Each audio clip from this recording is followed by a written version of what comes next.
Welcome back to Sam's Garage, presented by NH Oil Undercoating. Sam and Doug get to work on installing the Holley EFI system in the 57 Thunderbird.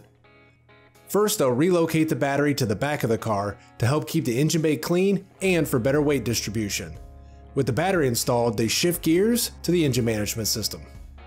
Today's the exciting day. It's where we live on our backs a lot because we're going to be wiring this thing up with the Holley EFI, the Vintage Air, and the battery box from Summit Racing. You know, speak for yourself when you say living on your backs a lot. Just me? I'm the only one that does it, huh? Well, no, I'll be watching. That's fine. He's good at that. He watches, he supervises, he's managing. Yeah, that's fact, and we get a lot more done that way. Well, let's quit talking. Tell me to get to work. And okay, let's get to work, Sam. I'm going to work with you on this one. We're relocating the battery to the trunk, and we're going to use this Taylor battery box, all aluminum construction. You can get this at Summit Racing. It's the best box out there. And we're using a marine battery. It's going to be in the trunk. This battery has more cold cranking amps. It's a 24F construction, and it's half the price of any other battery out there. There's no reason to pay more. And since it's not a gel battery, this box has a vent with a hose. All you gotta do is vent it and you'll be totally fine. So what I've done is run my power wire and my ground wire. Whenever you guys are doing any kind of electrical work, you have to make sure to keep the ground wire at its best. The integrity is through the ground wire.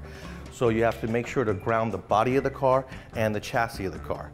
So what I did here was the bolt that goes through the trunk floor, I scraped the body around it, put a big flat washer. That way I capture the body and the frame at the same time. It's gonna give me a good ground. Then I'm gonna go up front, I'm gonna run the wire to the starter, use it as a junction box. I'm gonna go up to my sub fuse panel I installed and then run two big heavy grounds. The reason you want two is for redundancy. In case one gets corroded or something, you always have another one, because remember, your voltage is only as good as your ground. What I like to do is install a fuse holder in the back near the battery. It's gonna have a 200 amp fuse on it. That's gonna be plenty for the starter, but it'll also save the car if there is any electrical short. It's not gonna burn down. This is a must if you're building an aftermarket car, especially if you're relocating the battery to the trunk.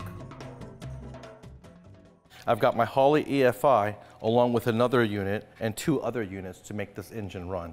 The GMs just take the one unit. But what we decided to do was sandwich all the control modules on one plate.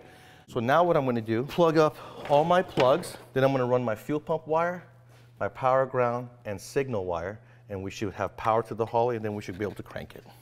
The glove box is going to be not used because there's a Vintage Air behind there anyways. So when you open the glove box, you'll be able to see all the diagnostic lights from the Holley. So in case there's a problem, open the lid, check your lights, go to your book, reference it, fix your car. You know, I'm just adding or lending moral support for Sam. He's the master mechanic, I'm the helper. Now if you ask Kevin and Travis. Why? Are they the master mechanics and you're the helper? Mm-hmm.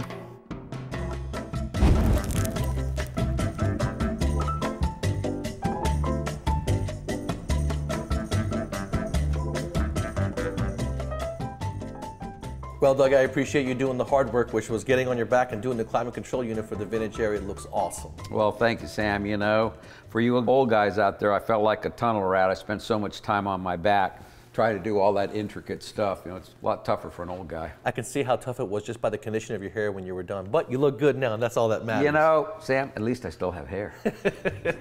All we gotta do now is put fuel in it, hook up one wire, and we're ready to go. Vintage Air is done, Holley EFI is installed, we're ready to go.